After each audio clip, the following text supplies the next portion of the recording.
Dime. Ya.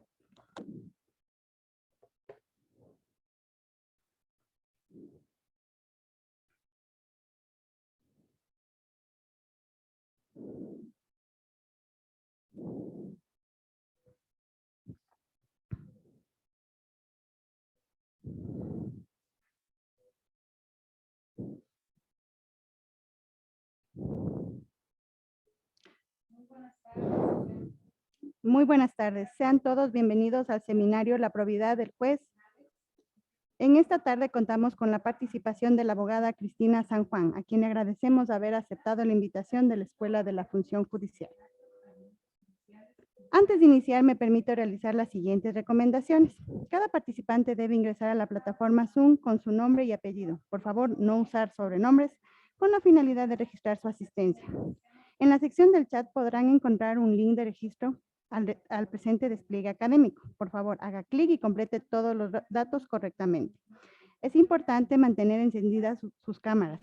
Esto se considerará para la entrega del certificado. Por favor, colocarse en un lugar cerca del Wi-Fi para tener mejor señal y evitar el uso de otras plataformas. Los micrófonos se encuentran silenciados para evitar interferencias. Las preguntas se las debe realizar únicamente por escrito. Aquellas personas que deseen intervenir en la sesión podrán levantar la mano del Zoom y nosotros les daremos acceso. En esta ocasión contamos con la participación de la abogada Cristina San Juan, quien tratará la temática Principios de Bangalore sobre la conducta judicial. A continuación nos permitimos presentar una reseña de su carrera. La abogada Cristina San Juan trabaja desde el 2018 en el equipo de integridad judicial de la Oficina de las Naciones Unidas contra la Droga y el Delito, que actúa como secretariado de la Red Mundial de Integridad Judicial, como especialista en integridad judicial y Estado de Derecho y anteriormente como consultora. La abogada San Juan ha trabajado en varias iniciativas de la red, incluyendo en la implementación de la iniciativa de herramientas de formación en ética judicial, en particular como punto focal para las jurisdicciones de formación en ética judicial de habla hispana. También es una experta precalificada en cuestiones de Estado de Derecho para el Consejo de Europa y el Programa de Respuesta Rápida del Programa de Naciones Unidas para el Desarrollo. Anteriormente, la abogada San Juan ha trabajado como asesora jurídica e investigadora sobre el Estado de Derecho a otras organizaciones como la Comisión Europea, la Organización de Trabajo del Atlántico Norte y varias clínicas de Derecho Internacional Humanitario. Completó su formación como abogada en la Fiscalía de la Corte Penal Internacional y en el Servicio de Protección Jurídica de la Agencia de Naciones Unidas para los Refugiados. La abogada San Juan es abogada colegiada en España desde el 2013 y es licenciada en Derecho y Periodismo en España y Reino Unido. También tiene un máster en Derecho Internacional Público con especialización en Derecho Penal Internacional por la Universidad de Leiden en los Países Bajos. Abogada San Juan, bienvenida. Tiene usted la palabra. Muchas gracias. Buenas tardes a todos ustedes, honorables excelencias y distinguidos miembros del Poder Judicial de Ecuador y en especial del Consejo de la Judicatura. Es un placer para mí saludarles y formar parte de esta conferencia acerca de la probidad de los jueces y conversar acerca de los principios éticos y su impacto en la función judicial. Permítame que comparta mi pantalla con unas diapositivas. Ahí. En especial, me gustaría extender una especial mención de reconocimiento al doctor Fausto Murillo Fierro, presidente del Consejo de la Judicatura de Ecuador, por su apoyo en nuestra iniciativa de integridad judicial y por brindarnos este espacio en el que compartir con ustedes nuestro mandato desde la Oficina de las Naciones Unidas contra la Droga y el Delito y el equipo de integridad judicial. Desde nuestro equipo nos enfocamos en el fortalecimiento de la ética pública y en la prevención de la corrupción a través de nuestro trabajo con los poderes judiciales. Tal y como se reconoce en la Declaración Universal de Derechos Humanos y en todas las demás normas de derechos humanos existentes, uno de los principales requisitos para salvaguardar los mismos en la sociedad es la existencia de sistemas judiciales fuertes, resistentes e independientes e inclusivos, que faciliten el acceso a la justicia para todos y proporcionen recursos transparentes y objetivos contra las injusticias. De tal manera, los jueces, los miembros del Poder Judicial, A través de su trabajo judicial son en muchas ocasiones los últimos garantes y resortes del sistema para la defensa del Estado de Derecho y la salvaguarda de los derechos humanos en su jurisdicción. Por lo tanto, solo los jueces y los miembros del Poder Judicial que actúan con plena integridad y con los estándares más altos, más elevados de ética judicial, podrán garantizar la plena protección de los derechos humanos. También, por lo tanto, a la inversa, los jueces que no respeten los derechos humanos necesariamente no podrán actuar con ética y con integridad. Esta es la base de nuestro mandato. Desde la Oficina de las Naciones Unidas contra la Droga y el Delito hemos estado trabajando en el tema de la integridad judicial durante más de 2 décadas ya, siendo nuestra Oficina de las Naciones Unidas el guardián de la Convención de las Naciones Unidas contra la Corrupción y tomando como base los principios de Bangalore sobre la conducta judicial.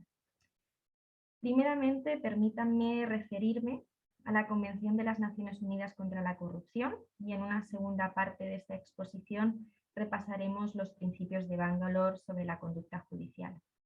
Brevemente, la Convención de las Naciones Unidas contra la Corrupción es el único instrumento a nivel mundial que es jurídicamente vinculante contra la corrupción. Como bien señala este instrumento, la corrupción plantea graves problemas y amenazas para la estabilidad, la seguridad de las sociedades, socavando las instituciones y los valores de la democracia, los valores éticos, los derechos humanos y poniendo en peligro el desarrollo sostenible y el Estado de Derecho. En particular, la Convención hace referencia concreta en su artículo 11 a las medidas relativas al Poder Judicial y al Ministerio Público. Así, en el apartado primero, como pueden ver en pantalla, se hace referencia específica a esto y se señala que cada Estado parte adoptará medidas para reforzar la integridad y evitar toda oportunidad de corrupción entre los miembros del Poder Judicial. Tales medidas podrán incluir normas que regulen la conducta de los miembros del Poder Judicial, por ejemplo. Pero más allá de este precepto, dentro de la misma convención se recogen muchos otros que también son pertinentes para esta sesión y que nos ocupa hoy y que también enfatizan en la necesidad de una ética dentro de las instituciones judiciales, tanto por parte de los jueces, operadores judiciales, miembros del Poder Judicial, asistentes, secretarios judiciales. Por ejemplo, cuestiones como la necesidad de que exista una justicia que sea transparente, que pueda accederse a esa justicia y a la información judicial, que exista una rendición de cuentas de las actuaciones de los miembros del Poder Judicial y de los jueces, y todo ello también son elementos fundamentales para que exista realmente una ética pública. Así, con esto paso a brevemente explicar cuál es el mandato de nuestro equipo desde la Oficina de las Naciones Unidas contra la Droga y el Delito, que nace con un compromiso global de prevenir y luchar contra la corrupción, reforzar la transparencia en la administración pública, promover la integridad y la rendición de cuentas dentro del sistema de justicia. En concreto, desde nuestro equipo de integridad judicial, nos centramos en apoyar a los poderes judiciales, jueces y diferentes operadores de justicia de todo el mundo para fortalecer esta integridad judicial, para prevenir la corrupción dentro del sector de la justicia. Así, para crear una plataforma que sea única, que sea mundial, que sea para todos los jueces, de los jueces y para los jueces, se creó la Red Mundial de Integridad Judicial, que fue lanzada en abril de 2018 en Austria. Y en esta reunión se decidió, teniendo a jueces y miembros del Poder Judicial de diferentes lugares del mundo, teniendo 350 participantes de más de 100 países del mundo, se decidió, en base a las necesidades expresadas por los mismos, alcanzar una serie de objetivos para el trabajo de la red. Así, la promoción del aprendizaje entre jueces, las actividades de apoyo, facilitar el acceso a instrumentos, materiales, a recursos pertinentes relacionados con la integridad judicial, apoyar el desarrollo y la aplicación efectiva de los principios de conducta judicial y todo ello que llevase a una prevención de la corrupción en el sistema de justicia. Esta iniciativa, cuando se lanzó la red, fue acogida con gran entusiasmo y se hizo otra reunión más de seguimiento, en este caso en febrero de 2020 en Doha. Y en esta segunda reunión de alto nivel se intentaron identificar cuáles eran los progresos realizados desde el lanzamiento de la red por los diferentes poderes judiciales del mundo y elaborar un plan para continuar avanzando en las prioridades temáticas identificadas por los diferentes jueces. Esta reunión, solo para que se hagan una idea, fue y es la mayor reunión de jueces jamás realizada, jamás reunida bajo los auspicios de las Naciones Unidas, y en la que, por ejemplo, nos alegramos de contar con la participación del Poder Judicial de Ecuador, en aquel entonces la que era la presidenta de la Corte Nacional de Justicia de Ecuador, la doctora Paulina Aguirre Suárez, estuvo participando de esa reunión. Y esperamos que en próximas reuniones seguir contando con la participación de altas instancias del Poder Judicial de Ecuador. A continuación, me gustaría presentarles las herramientas de formación en ética judicial como una de las principales líneas de trabajo de la red, la formación y la capacitación en ética judicial a los diferentes poderes judiciales del mundo, dado que se identificó esto como una prioridad y como una falta por diferentes poderes judiciales del mundo de la existencia de materiales, de herramientas para los jueces para que pudieran continuamente fortalecer su formación, su capacitación en ética judicial y sobre todo al existir nuevos desafíos, nuevas situaciones que hablaremos a continuación. Así, este paquete de herramientas fue elaborado por jueces, por expertos judiciales de diferentes partes del mundo y dentro de este y a través de este se puede adquirir un amplio conocimiento de los requisitos del artículo 11 de la Convención de las Naciones Unidas contra la Corrupción, que les hablaba al principio de la presentación, y también de los principios de Bangalore sobre la conducta judicial, que les comentaré en una segunda parte de la presentación.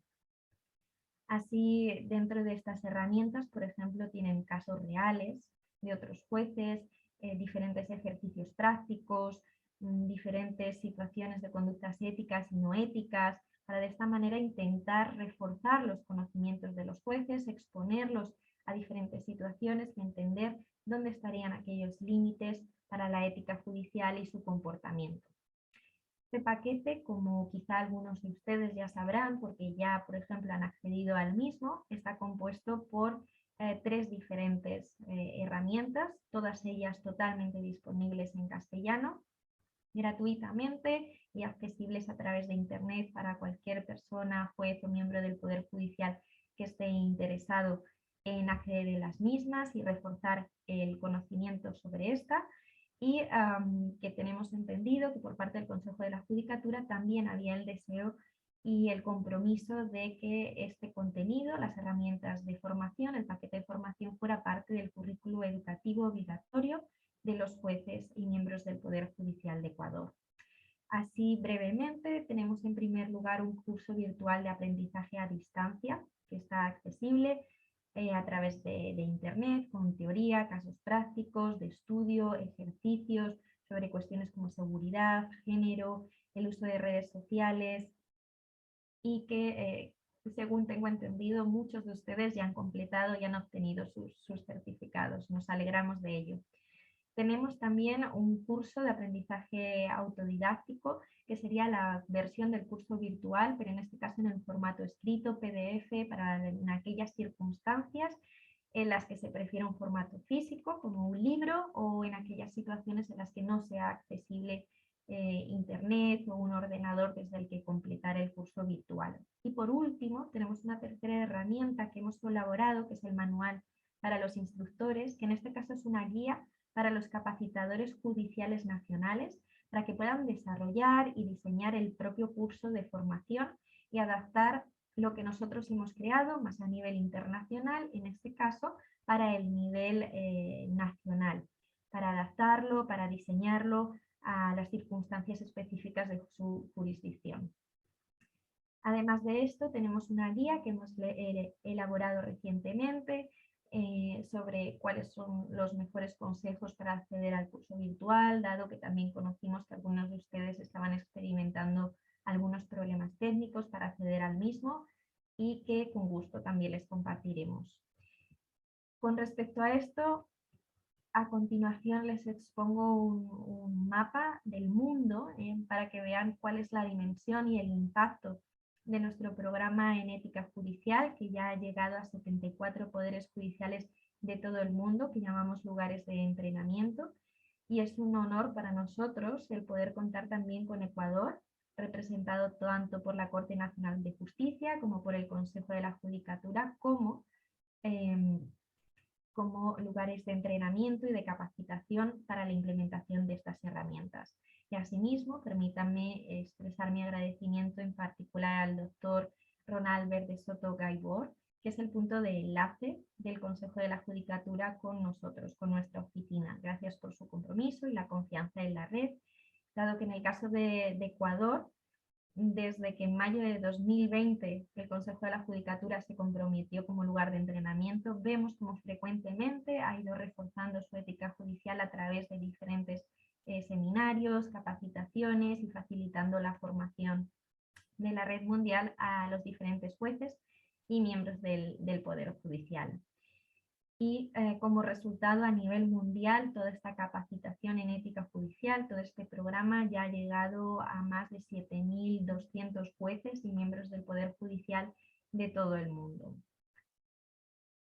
En relación con cómo se plasma la ética judicial en la actualidad y cómo esto existe de diferentes formas ante diferentes desafíos que nos han ido expresando diferentes poderes judiciales y jueces y miembros de la judicatura de diferentes partes del mundo, hemos desde la red intentado elaborar una serie de materiales, una serie de herramientas que lo que hagan sean expresar, combinar la ética judicial aplicada a diferentes temáticas. Así, por ejemplo, me gustaría presentarles nuestro trabajo en el uso ético de las redes sociales por los jueces, del cual hemos elaborado unas directrices, en este caso no vinculantes, es una guía sobre el uso de las redes sociales por los jueces. Está totalmente traducida al castellano, en este caso con el compromiso y gracias a la Escuela Judicial de la República Dominicana, que interesada en la temática hizo la traducción. ¿Y qué buscamos a través de estas guías, de estas directrices? ¿Por qué se usó esta temática y por qué se ha desarrollado este material? Porque se buscaba guiar a los jueces y a los poderes judiciales cuando utilizaban estas herramientas de comunicación virtual, las redes sociales que vemos hoy en día que cada vez son más utilizadas por toda la sociedad y por lo tanto los jueces como miembros de la sociedad también deben conocerlas y muchos de ellos sabemos que ya las usan para uso personal y ya tienen uso de la plataforma online. Entonces estas herramientas son una ventana al mundo exterior y un mecanismo, por ejemplo, muy útil para comunicarse con el público general, sobre todo con el más joven, para informar qué está sucediendo, cómo está trabajando, por ejemplo, el Consejo de la Judicatura de Ecuador, que por ejemplo es bastante activo en Twitter. Y también durante la pandemia del COVID-19, ¿no? Este uso de las redes sociales ha sido muy activo por los diferentes poderes judiciales y jueces. Y todo esto hemos visto cómo puede generar también situaciones de riesgo, desde cuestiones de seguridad personal para los jueces, la privacidad de los jueces, operadores judiciales, hasta cuestiones que pueden llevar aparejadas la incapacidad o falta de imparcialidad de un caso.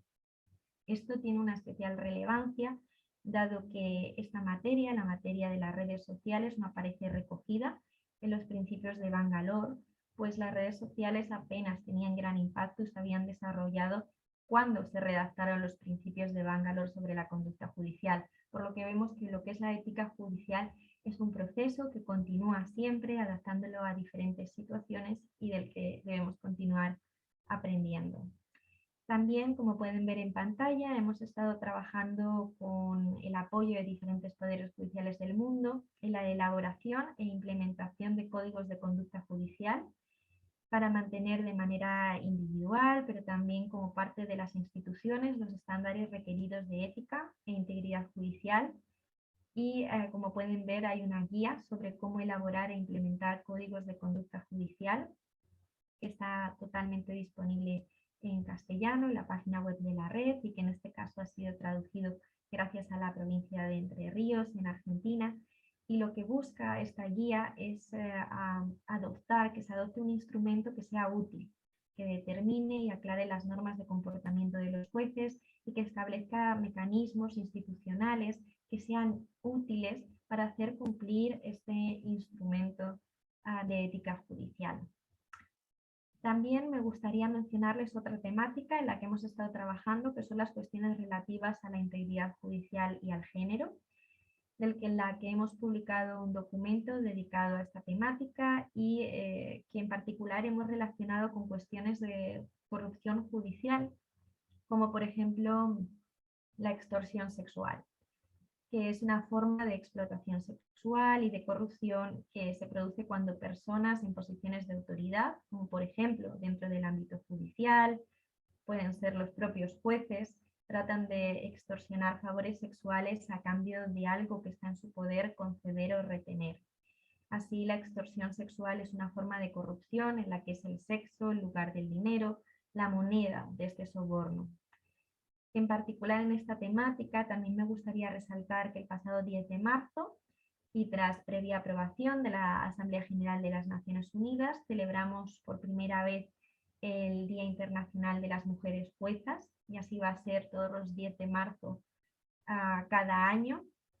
Y lo que se busca también desde nuestra oficina con esta iniciativa y es hacer un llamado de atención y de acción para avanzar en la representación y en el liderazgo de las mujeres en el sector de la justicia, también como un mecanismo para promover la integridad de la propia justicia penal y que esta tenga una perspectiva de género, mejorar la base de los conocimientos existentes también para apoyar las respuestas judiciales y sensibilizar acerca de diferentes temáticas como pueden ser la extorsión sexual, diferentes casos de acoso laboral o sexual que pueden ocurrir también dentro de los tribunales. Y en este sentido les invito a visitar la página web de la Red Mundial, en la que encontrarán más información, así como el documento de cuestiones de integridad judicial relacionados con el género, el cual tiene la parte del resumen ejecutivo también traducida al castellano. Pues además de redes sociales, de los códigos de conducta y de género, también tenemos otras líneas de trabajo que vamos a seguir desarrollando, de las que ya hemos empezado a trabajar en relación con la ética y la integridad judicial, para ver, como estábamos señalando, cómo esta se plasma de muy diferentes formas según van apareciendo nuevos desafíos. Así brevemente les comento que también hemos trabajado y estamos trabajando en el uso ético de la inteligencia artificial por los poderes judiciales, tanto para el procesamiento de datos automatizados que pueden, a través de sistemas predictivos, generar conflictos éticos, una falta de transparencia o de integridad de los sistemas. Y la idea sería poder recopilar buenas prácticas y cuando se desarrollasen o se utilizasen estos programas informáticos dentro de los propios poderes judiciales, que estos tuvieran y cumpliesen los estándares éticos internacionales necesarios para garantizar que su uso garantiza todas las garantías judiciales y que por lo tanto se hace justicia y que exista un juicio justo. También trabajamos mucho, en particular en el área de Latinoamérica, con la idea de la justicia abierta, la transparencia judicial y el alcance de la justicia a las comunidades a las que sirve el sistema, dado creemos que está intrínsecamente relacionado con la idea de una gobernanza abierta y de construir entre todos una ética pública, que se entienda cuál es el trabajo del Poder Judicial, que se legitime la institución y que se crea en la misma. Así, por ejemplo, también les voy a poner un ejemplo de cómo se relaciona al final esto con la lucha contra la corrupción, dado que la propia Convención contra la Corrupción de las Naciones Unidas señala que cuando se aumenta la transparencia, también se reducen las oportunidades de corrupción, dado que cuando se producen actos corruptos es más fácil identificarlos, es más fácil detectar a sus autores. Y en el sistema judicial, por ejemplo, cuando se hacen públicos y accesibles los fallos judiciales al escrutinio público, Mediante su publicación también se regulariza cómo se aplica la ley y hace que las decisiones judiciales sean más predecibles, sean más uniformes, no existan perjuicios o favoritismos a unas partes o a otras, y se mejore así la calidad de la justicia y la confianza del público en la misma. Otro tema que continuamos desarrollando es la inmunidad judicial. Pues como decíamos al principio de la presentación, es necesario que exista una separación de poderes, ¿verdad? Para que exista una independencia judicial y un Estado de Derecho, que sea sano, una democracia fuerte. Y es importante determinar de qué forma balancear esto con la rendición de cuentas para los jueces, pero que a la vez exista una inmunidad judicial para estos, por ejemplo, en relación con garantizar la tenencia de su cargo, salarios, pensiones y demás cuestiones. Y por último, una última temática que hemos venido desarrollando debido a la situación de la pandemia, pero también muchas otras cuestiones y que nos han solicitado al final muchos poderes judiciales de diferentes partes del mundo, es trabajar en la idea del bienestar judicial, dado que trabajar en sistemas judiciales o ser jueces puede ser muy estresante, muy exigente, es además una tarea aislante, que tiene una gran carga de trabajo, y todo esto puede pasar factura tanto a la situación tanto física como mental de los jueces, y esto tiene un efecto perjudicial en todo el sistema de justicia, en su ejercicio, en el acceso a la justicia de los diferentes ciudadanos y también, por lo tanto, a la integridad judicial. Esto repercute, por ejemplo, en el rendimiento y la calidad de la toma de decisiones y por lo tanto es importante que los jueces puedan tener herramientas, puedan tener una seguridad, puedan tener un mantenimiento de este bienestar tanto a nivel mental como a nivel físico, y por lo tanto que esto repercuta en su ejercicio a nivel profesional. Y en este contexto también les invito a consultar un documento, un informe que tienen aquí en pantalla. Actualmente solamente está en inglés, pero esperamos en el futuro que también exista una versión en castellano. Y en este sentido, lo que se busca a través de este documento, que es un resumen de recomendaciones después de una encuesta que se llevó a cabo y en la que participaron cerca de 1000 jueces y miembros del Poder Judicial de todo el mundo, lo que nos da una idea de la importancia de esta temática para muchísimos jueces.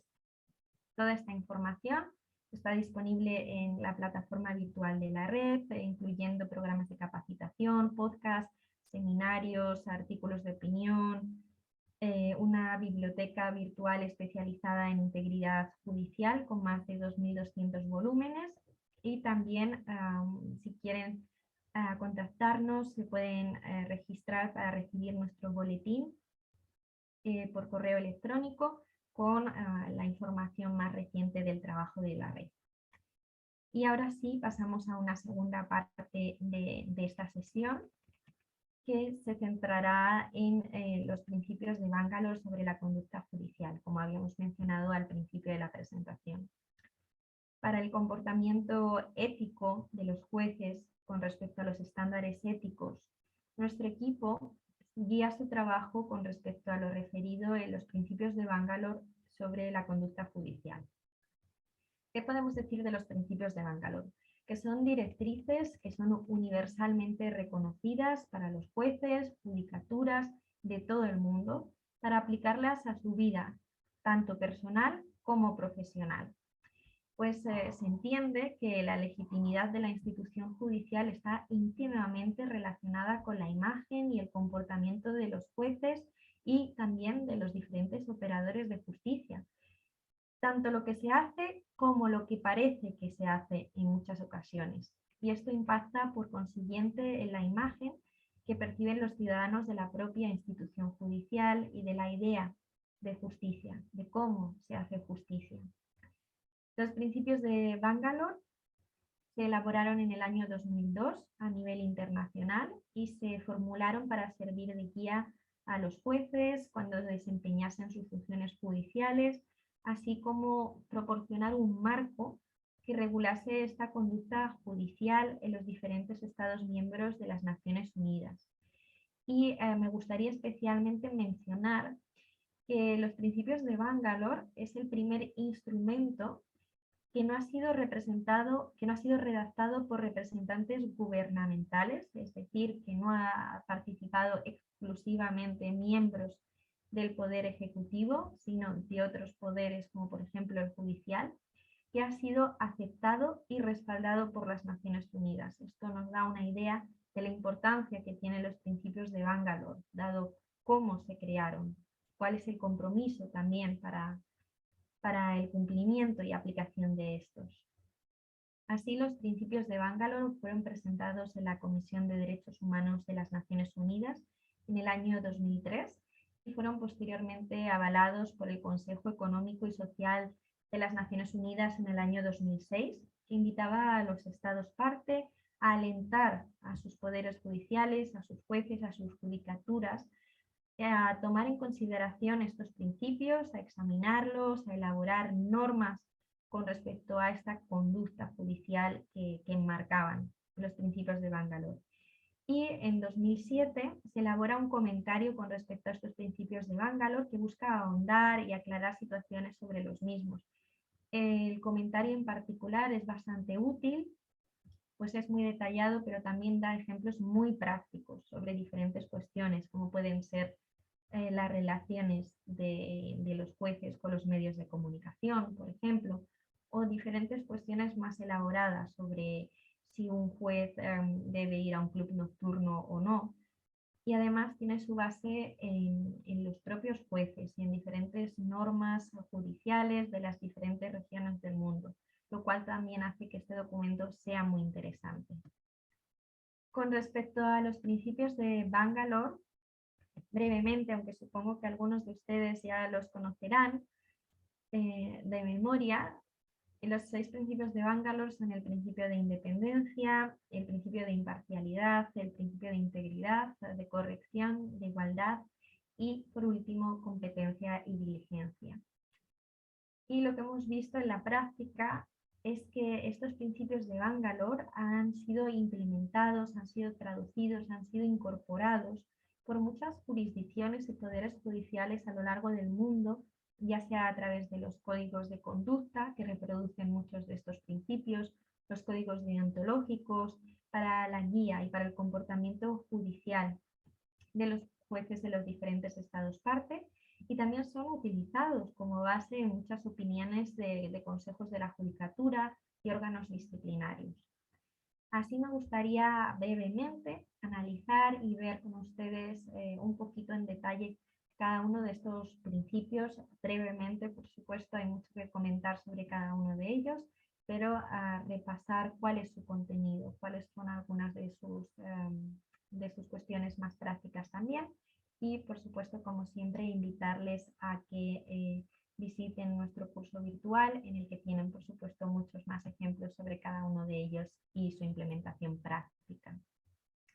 Así, en primer lugar, me gustaría referirme al principio de independencia, que es un requisito previo del principio de legalidad y una garantía fundamental de la existencia de un juicio justo, como también señala el artículo 11 de la Convención de las Naciones Unidas contra la Corrupción. Y en consecuencia un juez deberá defender y ejemplificar la independencia judicial tanto en sus aspectos individuales como institucionales.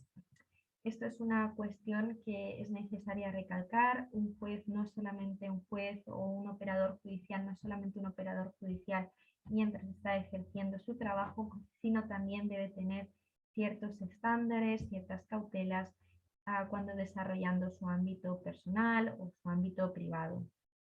Así, en particular, el principio de Bangalore 1.1 indica que un juez deberá ejercer la función judicial de manera independiente en base a la evaluación del juez que haga de los hechos, de acuerdo con una comprensión consciente de la ley y libre de cualquier, y aquí nos señala una serie de razones, libre de influencias ajenas, de incentivos, de presiones, de amenazas, interferencias, ya sean directas o indirectas, de cualquier sector y o por cualquier razón.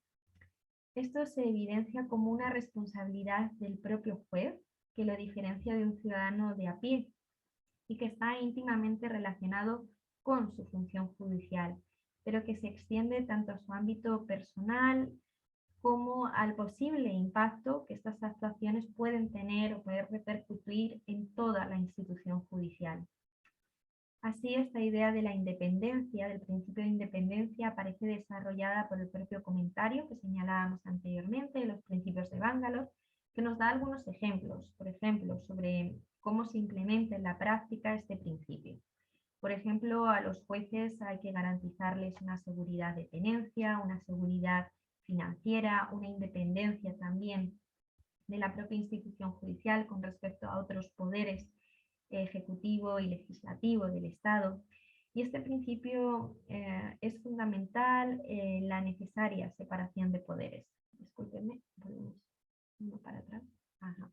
Separación de poderes. Es decir, que el poder judicial no puede ser influenciado, por ejemplo, por el gobierno o por el público en general, por otros jueces o incluso por su propia familia. Por todo ello, se requiere de los estándares más altos, éticos, por parte de los jueces y los operadores de justicia, para incentivar la confianza de la sociedad en su actuación y la legitimización de la justicia, así como otras cuestiones, como son el acceso a la justicia y las garantías necesarias para que exista un juicio justo. Ahora sí, vamos a pasar al segundo principio, el principio de imparcialidad. El principio de imparcialidad, que es esencial, como nos dicen los propios principios de Bangalore, para el desempeño correcto de las funciones jurisdiccionales. La imparcialidad se refiere no solo a la decisión en sí misma, sino también a todo el proceso que se sigue y mediante el cual se toma esa decisión. En particular, les he señalado aquí el párrafo 65, como ven en la diapositiva, del comentario de los principios de Bangalore sobre el principio de imparcialidad, que me parece de especial importancia. Según este, se establece que fuera del tribunal un juez debe evitar el empleo deliberado de palabras o una conducta que pueda razonablemente crear una percepción o una falta de imparcialidad. Cualquier cosa, desde asociaciones o intereses comerciales de un juez hasta las observaciones que el juez puedan considerar que no pasan de ser humor, de ser bromas inocuas, pueden menoscabar la percepción de imparcialidad de un juez. Por ejemplo, bromas que tengan un carácter racista o contra algún colectivo, o como señalábamos, la asociación con algún interés comercial que pueda tener el juez. Asimismo, establece que un juez debe evitar fuera del tribunal cualquier actividad y asociación de carácter político partidista y debe terminar, si así lo hubiera, cuando un juez asuma las funciones jurisdiccionales. Así también se dice en este principio de Bangalore que la actividad política partidista o las afirmaciones del juez emitidas fuera de los tribunales con respecto a asuntos relativos a una controversia pública que tenga un carácter partidista pueden minar también su imparcialidad y generar una confusión pública acerca de la naturaleza de la relación existente entre la judicatura, entre el Poder Judicial y el Poder Ejecutivo o el Poder Legislativo dentro del Estado. Así, por ejemplo, un ejemplo sería si el juez hubiese expresado anteriormente su opinión en un tema concreto de una manera partidista, perjuiciosa para una de las partes de un caso, y de tal manera que no pueda garantizarse que exista un equilibrio en la decisión del juez.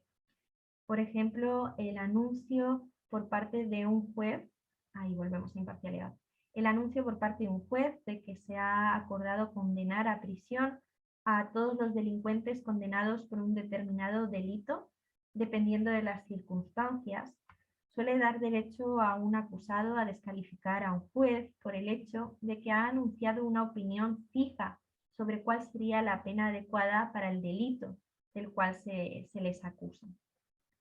Ahora sí, pasamos al tercer principio, el principio de integridad. La integridad, como ya hemos señalado en repetidas ocasiones, es esencial para el desempeño correcto de las funciones jurisdiccionales. Así les recalco el primer apartado del principio 3, que señala que un juez deberá asegurarse que su conducta esté por encima de cualquier reproche ante los ojos de un observador razonable. Y por lo tanto entraría a una necesaria aclaración qué significa que sea reprochable o irreprochable esa conducta, ¿no?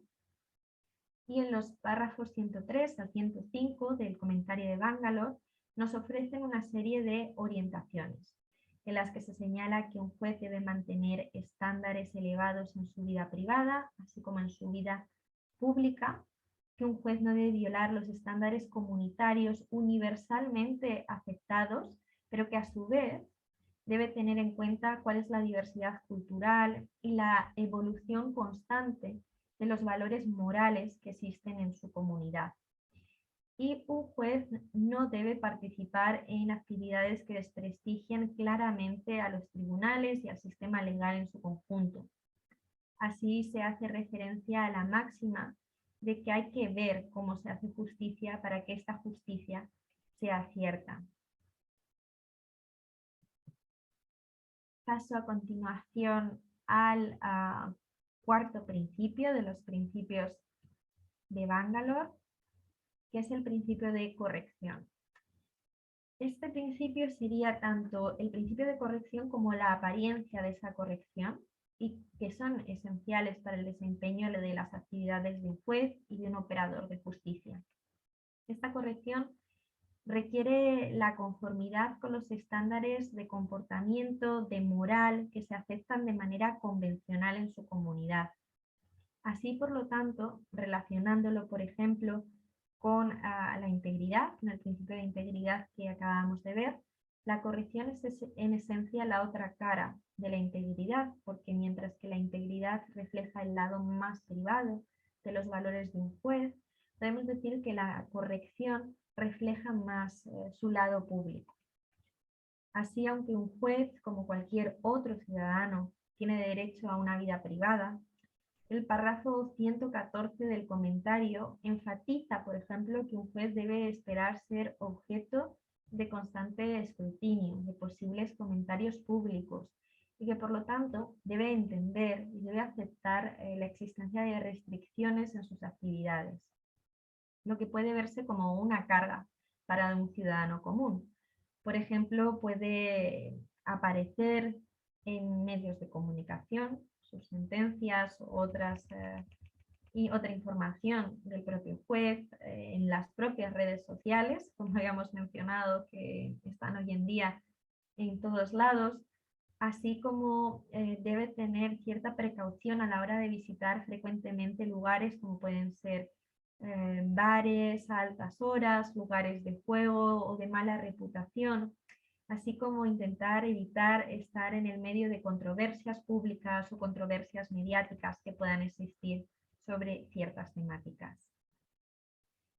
A continuación les presento el quinto principio, que es el principio de igualdad, que lo que nos dice es que para garantizar la igualdad de tratamiento de todos ante un tribunal es esencial el desempeñar debidamente las funciones jurisdiccionales. Así, un juez se esforzará para ser consciente de y para entender la diversidad de la sociedad y las diferencias provenientes de varias fuentes que existen en su comunidad. Por mencionar algunas, pues es una lista que no es exhaustiva, pueden ser la raza, el color, el sexo, la religión, el origen nacional, la casta, minusvalías, la edad, el estado civil, la orientación sexual, el nivel social, económico u otras causas, tanto de las víctimas como de las partes, como de los testigos de un caso. Así, por ejemplo, permítanme que incida un poco en esta cuestión y que podamos repasar algunas situaciones reales que se han registrado y podamos ver cómo la falta de ética judicial a través de la ruptura con este principio de equidad, pero también, por ejemplo, una falta de integridad o una falta de corrección. Y de esta manera a lo mejor un poco más fácil identificar estas situaciones para que no haya futuras actuaciones en este ámbito. Por ejemplo, en un caso, una joven presentó una solicitud de reconocimiento de una condición de refugiada y su caso es oído por un juez de inmigración que actuaba como juez único, y semanas después de la audiencia el juez organizó una reunión con la mujer en una cafetería y el juez le dice que tiene la intención de rechazar la solicitud, pero que si ambos pudieran hacer otras cosas al margen, podría emitir una decisión favorable siempre y cuando ella mantuviese el secreto. Aquí podemos ver cómo hay una ruptura de este principio de igualdad, una ruptura de la ética judicial por parte del juez y cómo esto también está relacionado con cuestiones de género. Otro ejemplo, por ejemplo, es en el caso de una agresión sexual contra una mujer joven, en la que el juez pone en duda la credibilidad de las pruebas presentadas por la joven y su testimonio, porque acudió sola a un bar a las 10 de la noche y tras lo cual se produjo el incidente. Y por esa razón se supone que la joven provocó o incitó la agresión sexual. Vemos también aquí como hay una ruptura del principio de igualdad, pues hay una serie de estereotipos que son usados por el juez en este caso. Y por último, otro ejemplo es un juez que hace comentarios humorísticos, sexistas, acerca del personal femenino de la corte, así como testigos o abogadas. Vemos que también aquí hay una ruptura de este principio de igualdad y de la ética judicial en general, que a través de este juez o miembros de operadores de justicia repercute en toda la legitimación del poder judicial. Y por último, me gustaría presentarles el último principio, principio 6 de competencia y diligencia, los cuales son requisitos previos para desempeñar debidamente las funciones jurisdiccionales. Y los propios principios de Bangalore nos dan una serie de maneras, de ideas, de formas en la que la competencia y la diligencia se manifiestan y se mantienen. Por ejemplo, en los principios 6.3, 6.4, que ven en pantalla, se señala que un juez dará los pasos razonables para mantener y aumentar sus conocimientos, sus habilidades y sus cualidades personales necesarias para el correcto desempeño de las obligaciones judiciales, aprovechando para este fin los cursos, las facilidades que puedan estar a disposición de los mismos jueces y operadores de justicia por el sistema judicial. Así como un juez tiene que mantenerse informado sobre los cambios relevantes y los otros instrumentos, los cambios relevantes, perdón, en el derecho internacional, incluidos convenios internacionales y otros instrumentos que establezcan normas de derechos humanos. Así veamos, por tanto, que la capacitación y la participación en eventos, pues, como el que estamos teniendo hoy, son en sí mismo también el cumplimiento de una serie de obligaciones éticas o de guías éticas para los jueces y miembros del Poder Judicial, según los principios de Bangalore, para continuar formándose, refrescando sus conocimientos.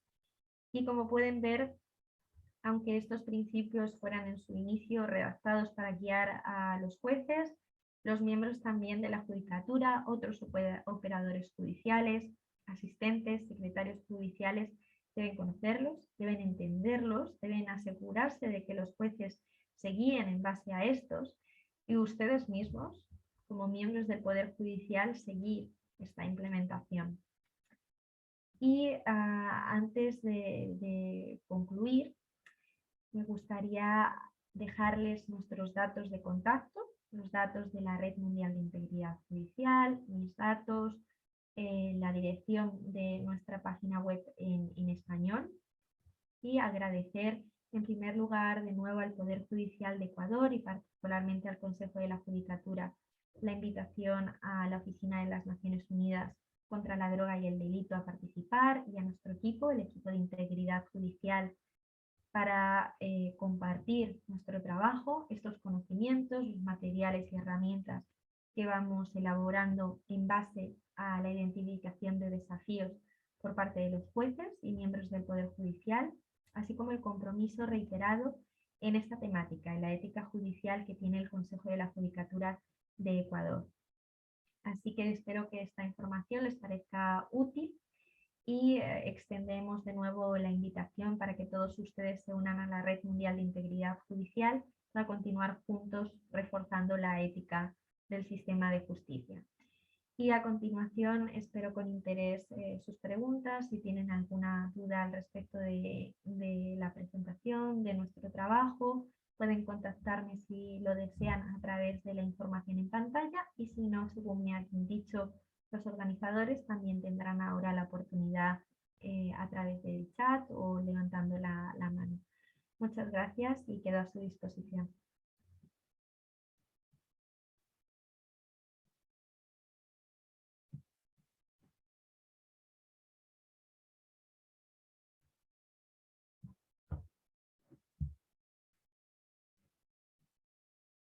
Veo que hay una mano levantada. El doctor Saúl Sánchez. Sí, buenas tardes. Vamos a dar la palabra. ¿Aló? ¿Sí? Cristina, ¿me escucha? Sí, buenas tardes. Vamos a dar la palabra al doctor Saúl Sánchez. Perfecto. Doctor, por favor. Buenas tardes, ¿sí me escuchan? Sí, doctor, le escuchamos perfectamente. Muchas gracias, muchas gracias. Quiero hacer una pregunta a la doctora Cristina San Juan. Estaba escuchando con atención lo que estaba fundamentando y argumentando respecto de la ética judicial en este presente conversatorio, pero tengo una duda al respecto acerca de un aparente sesgo que se mantiene por parte de la expositora.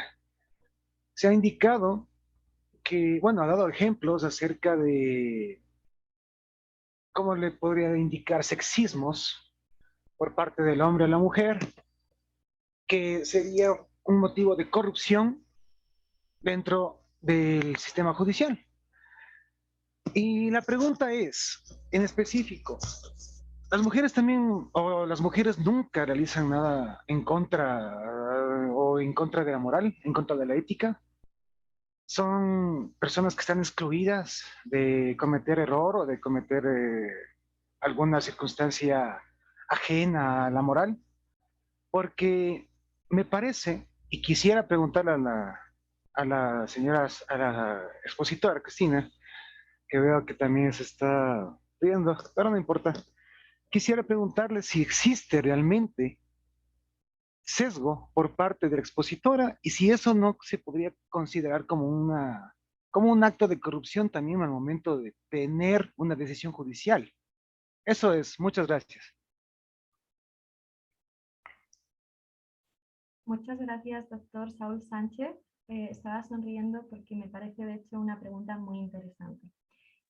Cuando estábamos hablando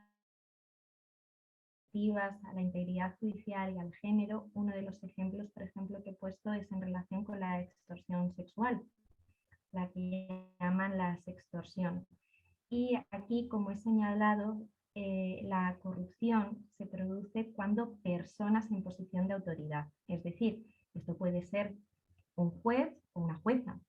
Generalmente hablamos de un juez generalizando como un plural majestático, como diciendo, incluyendo a mujeres y a hombres. Pero en este caso no es porque sea un hombre, no es porque sea una mujer, sino porque exista una posición de autoridad de una persona sobre otra y que lo que se pida en este intercambio sea cuestiones relacionadas con el sexo en lugar de, por ejemplo, el dinero, como esta moneda de soborno. Pero puede ser también, por ejemplo, una jueza que realice este acto de extorsión en busca de este sexo y utilizando esa posición de autoridad, por ejemplo, con un secretario judicial de sexo masculino. Es decir, aquí no influiría el sexo, sino que existiría una posición de autoridad.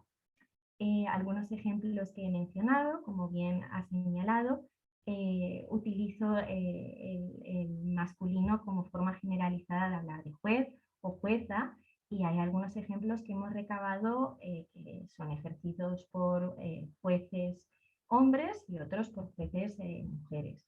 Y hay ejemplos de ambos, aunque sí es verdad que diferentes organizaciones internacionales, como la Asociación Internacional de Mujeres Juezas, por ejemplo, se ha documentado más casos de jueces hombres con respecto a jueces mujeres ejerciendo eso. Pero en ningún caso tiene que ver con el género, tiene que ver con la utilización de esa posición de autoridad y con la búsqueda o la corrupción a través del sexo en lugar del dinero. Espero que con eso haya aclarado su pregunta. Quedo atenta si no es el caso, doctor. Doctora, el doctor Saúl Sánchez está pidiendo nuevamente la palabra. Voy a darle paso para continuar. Doctor Sánchez, si nos ayuda activando su micrófono, sea muy preciso, por favor. Sí, muchas gracias.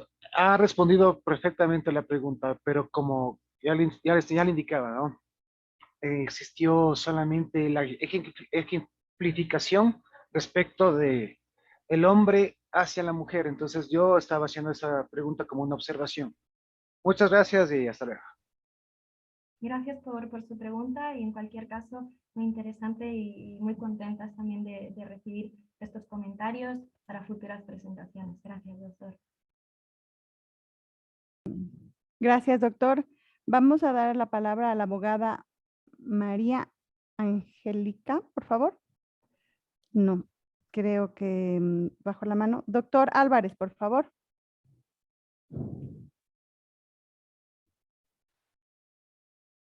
Sí, buenas tardes. Espero que todos me escuchen, ¿no? Era para preguntarle a la expositora. Buenas tardes, ¿me escuchan? Sí, le escuchamos. Sí, buenas tardes. Era para preguntarle a la expositora, ¿no?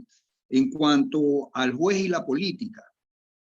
Desde la universidad, primero somos abogados, licenciados en jurisprudencia, defensa técnica o como se le quiera llamar en diferentes países en cuanto a lo que hacemos como profesión. Se nos acostumbró a también hacer política dentro de la universidad y creo que es un ente fundamental para poder ser abogado primero. Luego de eso, bueno, participamos, concursamos, algunos de nosotros hemos ganado concursos y estamos donde estamos como jueces por determinadas situaciones en cuanto a concursos de méritos y oposición. Pero eso no significa que nosotros dejemos situaciones políticas de lado. Quiero preguntar si es que esta posición política debe ser revisada, porque entiendo yo que si es que juzgo a alguien, no tengo que tener ningún sesgo. Debo de ser simplemente imparcial, aunque tenga una posición política. Eso como por decir que sería antiético que un abogado defienda a un narcotraficante, a un asesino, a un violador. Quisiera que me conteste sobre eso. Gracias. Sí, por supuesto. Muchas gracias por la pregunta, doctor Antonio Álvarez. En este sentido, lo que se menciona o lo que intentábamos señalar con esta presentación y a través de nuestro trabajo es que los jueces en particular, digamos que, por ejemplo, a diferencia de los abogados, tienen esa responsabilidad extra en cuanto representan de una manera más directa todo el sistema judicial. Por ello, cuando están en especial relación estrecha, una vinculación cercana a ámbitos políticos, ideas políticas muy partidistas y que polarizan, por ejemplo, la sociedad, puede dar esa sensación de que cuando reciban un caso en el que esté relacionado un partido político o en el que aparezca esa temática, su decisión no va a ser totalmente imparcial y no va a ser totalmente independiente. Entonces, lo que se señala, lo que se recomienda por parte de los principios de Bangalore para mantener esos estándares de ética judicial elevados que se requiere a los jueces con independencia de otros miembros, por ejemplo, de los abogados, es que una vez que pasen a ser jueces, dejen de tener esa vinculación política, dejen de, por ejemplo, estar afiliados a partidos políticos, hacer una expresión clara de cuáles son sus ideales políticos, ya sea a través de las redes sociales, dejar de mantener contacto cercano, por ejemplo, con políticos, los cuales tengan ideas muy partidarias en algunas temáticas. Eso es lo que se sugiere por parte de los principios de Bangalore para mantener también esa idea de imparcialidad y de independencia del juez con respecto a diferentes corrientes políticas. Gracias, doctora. Muchísimas gracias, doctor Álvarez. No sé si quiera nuevamente intervenir, doctor Álvarez. Active su micrófono, por favor. Gracias.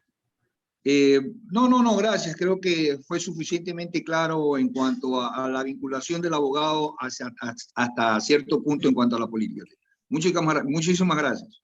A usted, doctor, muchas gracias. Yo todas las preguntas que me van haciendo las voy escribiendo porque también nosotros aprendemos de sus comentarios, de sus sugerencias y de las diferentes ideas. Así que muchas gracias por las preguntas. Gracias, doctora San Juan. Por favor, voy a dar la palabra a la abogada Angélica María Cabrera. Hola. Te escuchamos, abogada. Te escuchamos. ¿Cómo están? Muy buenas tardes. Y de antemano, pues muchísimas gracias por dar este tipo de seminarios o clases en las cuales pues todas las personas que ejercemos de alguna manera el derecho nos sentimos vinculados. Y a veces en mi persona, como abogada en el libre ejercicio, a veces me he sentido perjudicada y hasta decepcionada. ¿Por qué digo esto? En algún caso tuve, en cuanto a los temas de alimentos o demandas en cuanto a alimentos, pensiones alimenticias, tuve personalmente la amarga experiencia acerca de la determinación o resolución de una jueza. Lastimosamente, sobre el tema que acabó de abarcar el doctor que me antecedió en la palabra, en cuanto a esa vinculación o a esa, ¿cómo le puedo decir? Tema de vinculación o a veces hasta tema personal, lo asumo, ¿no? En cuanto a la jueza con las mujeres o partes actoras, que por lo general son las mujeres quienes demandan o son partes actoras en el tema de alimentos. Pero, ¿qué pasó? De que yo descubrí, y no digo porque yo no soy perito ni mucho menos, lamentablemente para la parte actora tuve conocimiento de que la documentación que había dentro de un expediente era falso. No lo dije yo, lo dijo una notaria porque unos contratos de arrendamiento eran falsos. Ni siquiera la notaria suplente había sido quien había firmado. En la audiencia le supe manifestar a la señora jueza, ¿no?, de aquí de Guayaquil, que eso era falso. Sin embargo, en su manera de expresarse y de referirse inclusive a mi representado, fue muy dada a sentir esa inclinación a la parte actora. Yo asumí que era demasiado feminista, pero muy aparte del feminismo o de tener cierto vínculo o lo que sea, debe de expresarse siempre las sentencias o resoluciones en cualquier tema, no solamente de alimentos, porque gracias a Dios llevo algunos temas o diferentes especialidades, pero la jueza tiene que ser sobremanera imparcial, porque no puede ser de que los jueces, siendo probos, que es lo que, por eso me animé a escuchar todas estas cosas, porque lamentablemente he tenido este problema, ¿no? O esta decepción en algunos jueces o juezas, de que se dejan llevar por eso del feminismo, la inclinación al prejuicio de las determinadas mujeres, que sí, hay muchas mujeres perjudicadas en alimentos, en violencia, cuántos casos se han dado lastimosamente.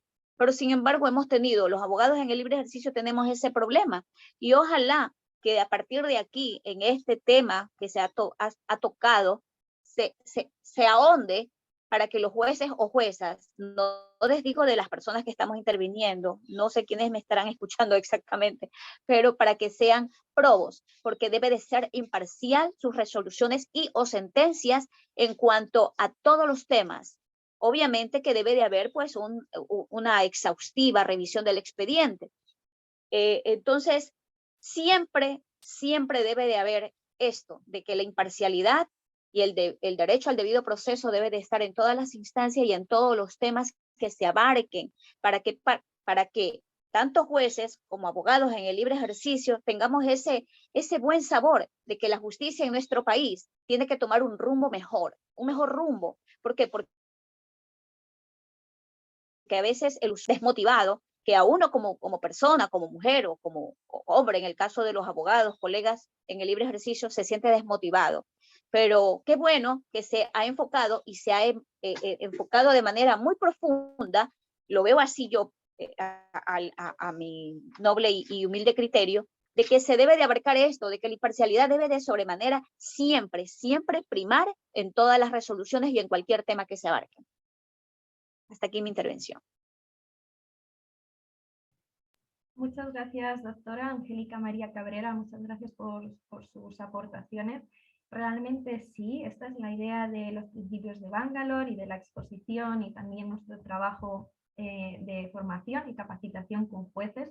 También recordar estos principios, porque además, como señalaba usted en el caso concreto de los alimentos y demás, el principio de igualdad lo que señala es que exista una equidad en el tratamiento, es decir, una equidad de tratamiento entre las dos partes con independencia del género, con independencia del sexo, es decir, que el cumplimiento efectivo de ese principio de igualdad o de equidad por parte de los jueces o de las juezas no señala el favorecer a una de las partes por cuál es su sexo o el género, sino la equidad, la independencia e imparcialidad cuando lleva a cabo esas funciones.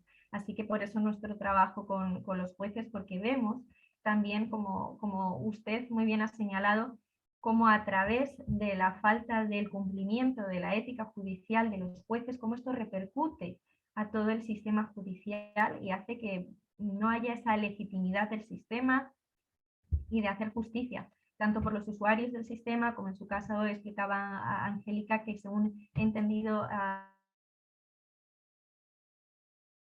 jueces, dado que representan en muchas ocasiones al sistema judicial, se atengan a esos elevados estándares de ética judicial, incluyendo la integridad o incluyendo en este caso concreto la igualdad de las dos partes con independencia de cuál sea su sexo o su género. Muchísimas gracias, doctora San Juan. Voy a dar la palabra al doctor José López. Doctor López, por favor. Sí, muchísimas gracias. ¿Me escuchan? Le escuchamos.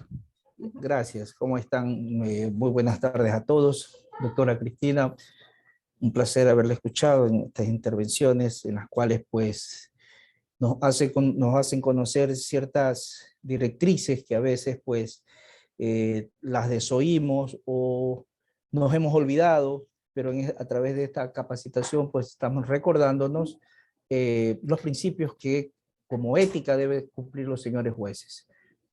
Es más, las partes inclusive deben de también actuar con ética. En el caso personal, como juez del trabajo, una vez que se ha reconocido la relación laboral, como juez de trabajo, tengo la obligación de hacer cumplir todos los derechos de la parte trabajadora. Todos los derechos de la parte trabajadora. Sin embargo, la parte empleadora, a veces, alegando que se estaría violando el principio de igualdad frente a la ley, expresa que el juez está parcializado. En ningún momento el juez laboral, al menos una vez reconocida la relación laboral, no se parcializa. Se convierte en un protector de la eficacia y los derechos de la parte trabajadora. Entonces, es lo que quería hacerle conocer, que si bien es cierto, está la imparcialidad debe primar, como siempre, pero una vez reconocido el derecho, en este caso el derecho social, que es el derecho al trabajo, el juez debe cumplir a rajatabla la eficacia, cuidar la eficacia de los derechos de la parte trabajadora. Es lo que quería comunicarles. Muchas gracias por haberme concedido la palabra. Muchas gracias, doctor López, por lo que señala. Y efectivamente, el ejemplo que pone está totalmente en línea con la ética judicial y los principios de Bangalore, porque al final lo que se dice es que tiene que haber una integridad, una independencia, una imparcialidad en la toma de la decisión judicial, que eso no significa que para tomar la decisión tenga que ser totalmente igualitaria entre las diferentes partes, porque aquí lo que se busca es que se apliquen estos principios para la toma de decisiones. Es decir, puede haber una decisión que favorezca a una de las partes porque tenga unos principios específicos y particulares reconocidos, pero que todo el proceso, por lo tanto, para la toma de esa decisión, que podemos decir que es justa, sea a través del seguimiento y el cumplimiento del principio de independencia, porque usted está independientemente abordando la situación, siendo totalmente íntegro, es decir, usted no tiene un favoritismo a nivel personal ni a nivel profesional, sino que es a través del propio reconocimiento de los derechos que expresa la ley. Es decir, usted está cumpliendo el principio de legalidad según están expresados estos principios en la propia ley para un colectivo o para un grupo en particular.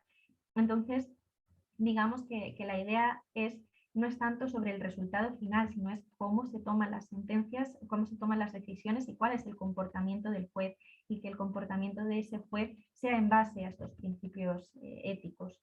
Y muchas gracias por su aportación, y tomamos también buena nota de esta idea y de este ejemplo. Muchas gracias, doctor López. Gracias, doctora San Juan. Por el momento no tenemos más preguntas. Les he puesto anteriormente mi correo electrónico. Si tienen cualquier otra consulta, si tienen les gustaría tener algún material en particular, por favor no duden en contactarnos en la Red Mundial de Integridad Judicial, y seguimos trabajando juntos y buscando nuevas oportunidades para reforzar la ética judicial.